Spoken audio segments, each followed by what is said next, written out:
Uncle నేను చెప్పేది పూర్తిగా విను. రాణి నాకు ఇచ్చి పెళ్లికి, లలితను ఇంకొకరికి ఇచ్చి పెళ్లికి. రాణి నేను పిల్లని కంటాం, లలిత ఇంకొకరు పిల్లల్ని కంటారు. నా పిల్లలు ఈ తోడ మీద, ఇంకొకటి పిల్లలు ఆ తోడ మీద. వాళ్ళతో కులాసాగా కబుర్లు చెప్పుకుంటూ హాయిగా క్లైమాక్స్ జీవితాన్ని గడిపి అప్పుడు శుభం కాడు నీకు, సుఖం కాడు నాకు. నోర్మై, ఇంకొకసారి రాణితో పెళ్లి విషయం మాట్లాడావంటే శవం ముందు కొట్టిన కొబ్బరికాయలా 2 చెక్కలైపోతావు. జగత్కళా బంధు. అబ్బా, ఈ ఎక్స్ట్రా ఫిట్టింగ్ గాడు కూడా ఇప్పుడే రావాలా? బంధువో బంధువో సకల కళా సింధువో, కళలలో కాన అతి ఇరుకు సందువో, పేదవాళ్లకు దొరుకు తద్ది ముద్దవు నువ్వు, తద్ది ముద్దలోన ఆవబద్దవు నువ్వు. నోర్మై, ముద్ద బద్ద అన్నావు అంటే గుద్దు గుద్దేస్తాను, చస్తావు. బుద్ధిగా కూర్చో. మహాప్రభు, అంత మాట అనకండి. మరుక్షణమే మీరు సింగపూర్ ప్రోగ్రాం ఫిక్స్ అయిపోతే తక్షణమే మీ పాదాల మీద పడి సాయచిత్తులా చచ్చిపోతా. అంకుల్, ఎవడు వీడు? నా మ్యారేజ్ సెటిల్మెంట్ కోసం మీ కాళ్ళను ఆశ్రయిస్తే ఆ కాళ్ళనే దూరం చేస్తాడా? నువ్వెవడరా? సింగపూర్ ప్రోగ్రాం గురించి మాట్లాడేటప్పుడు మధ్యలో అడ్డొచ్చావంటే నేను వైలని వాయిస్తా, నువ్వు ఢమాలని చచ్చిపోతావంటే. నాతో పెట్టుకో, నీ జీవితానికి శుభకాంతి ఉండదు. అరే ఏడిచావు, అయినా నీకెందుకురా మ్యారేజ్? ఏ గ్యారేజ్ లోనో గంజాయి కొడుతూ బ్యాలెన్స్ జీవితాన్ని గడపక అనవసరంగా చచ్చిపోతావురా, అత్యవసర పరిస్థితుల్లో చస్తావురా. సైలెన్స్. నేను చెప్పినట్టు వింటారా? నేను బయటికి వెళ్ళి పేపర్ చదువుకుంటూ కూర్చుంటాను. మీ ఇద్దరు శక్తి వంచి లేకుండా కొట్టుకుని ఎవడో ఒకటి సావండి. ఆ బతికిన వాడు వచ్చి నాకు కనపడండి. మళ్ళీ మీకెందుకంటే వచ్చి కనపడటం? వాడిని నేను చంపే సుఖపడదామని. అయితే నా జీవితానికి శుభం లేనట్టేనా? నీ జీవితానికే కాదురా, నీ ఫేస్ చూసిన ఎవరి జీవితానికి శుభం కాదు ఉండదురా. జై హింద్, వందే మాతరం, జనగణ మన అధిరాజ్యం. Raja, come on, have it. Thank you.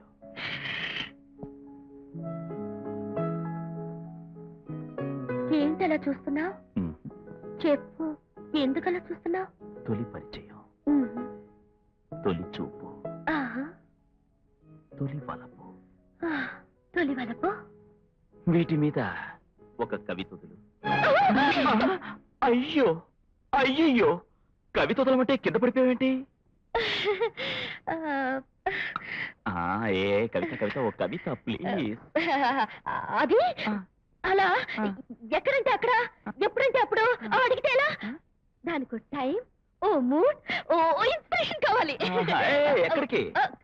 కవిత తెచ్చుకోవడానికి కాదు, మూడ్ మూడ్ కోసం. ఏమిటో, ఓ కవిత అడిగితే అలా పట్టుమని కింద పడిపోయింది. మూడు కావాలని లోపలికి తుర్రుమంది. ఒకవేళ నేను చాలా కష్టమైన కవిత అడిగానా? ఇప్పుడు ఏం చేయాలి బాబు? వదిలేలా లేడు. నువ్వేం కంగారు పడికే. కవిత గారు రాసిన కవితలు నాకు కొన్ని గుర్తున్నాయి, అవి నీకు చెప్తాను. సొంతంగా నువ్వే ఆలోచించినట్టు వెళ్ళి గడగడ అప్పు చెప్పి.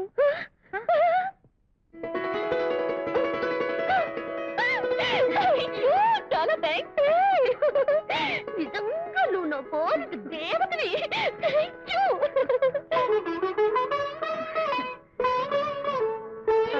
ఏమన్నావు?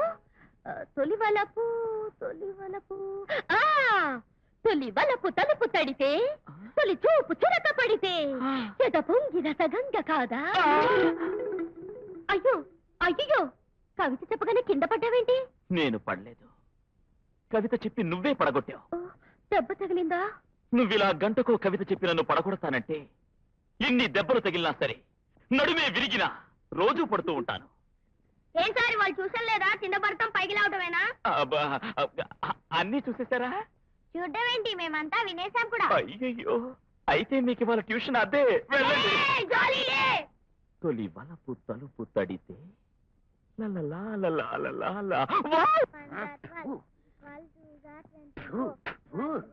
ఏమిట్రా అది పిచ్చి పిచ్చిగాను? కనపడ్డానా? పళ్ళు కొరుకుతున్నాను. కోపం లాంటిది పొంగుకొచ్చి పళ్ళు కొరుకుతున్నారు.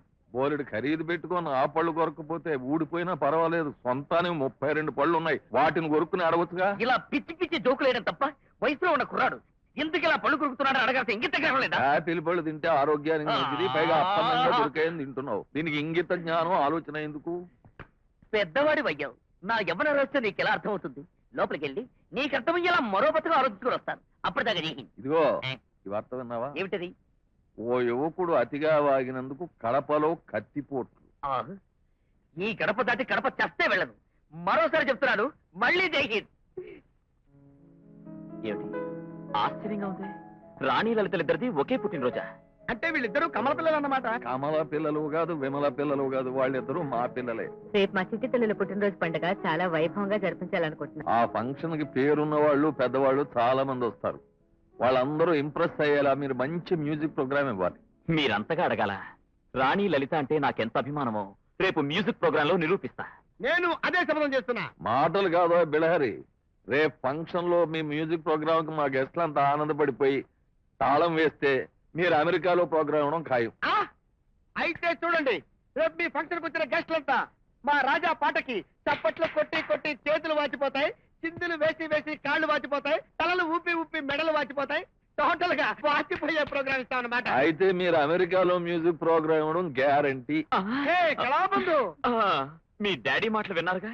పాట నేను పాడతాను, ఆ పాట నువ్వే రాయాలి కవిత. సారీ లలిత, నువ్వు కాదు నువ్వే రాయాలి కవిత. పాటేనా? పాట రెడీ? గ్యారంటీగా రాస్తాను. రాసేస్తాను, రాసి కోసేస్తాను, అదేం కుదరదు. ఏ లలిత, ఇప్పుడే ఇక్కడే నా ముందే సెన్సేషనల్ గా ఎమోషనల్ గా రాయాలి. ఏ లలిత? ఇప్పుడా? ఇక్కడ ఇప్పుడే రాయాలా? తప్పదా? ఓకే, రాయడం మొదలు పెడితే ఎంతసేపు అలాగే రాసేస్తుంది. దాన్ని ప్రశాంతంగా బయటికి తీసుకెళ్ళి దాని చేతులతో రాయిస్తాను. బిళ్ళ చేత పంపిస్తాను. అదే అది కాదు.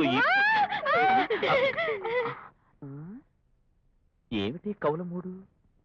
రాసేది ఆవిడ, రాయించేది ఈవిడ.